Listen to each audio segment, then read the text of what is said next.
huwag nyo nang tipirin. Whenever service calls, no, huwag nyo nang tipirin. Hindi pwedeng medya-medya lang.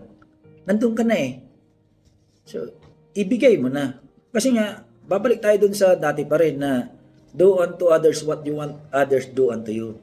Isipin lagi natin na paano kung ako yung humihingi ng tulong, paano ko gustong i-treat ako? Yun yung laging tanong natin sa sarili natin. Huwag nyo insultuhin yung sarili nyo na ibibigay nyo yung kalahati lang. Kasi nasa inyo yan eh. Wala tayong dahilan para kalahati lang, medya-medya lang, compliance lang. Wala tayong dahilan na ganun. In the first place, ang sahod natin buo eh. Ang sahod natin buo. Benepisyo natin buo. Basta wala tayong admin cases or buo. So wala tayong dahilan para half-baked ang serbisyong ibibigay natin. Yun lang lagi. So whenever na nag-assist kayo, pag alis niya, ang tanong niyo lagi is, satisfied kaya siya? Kung ako yun, masaya ba akong aalis?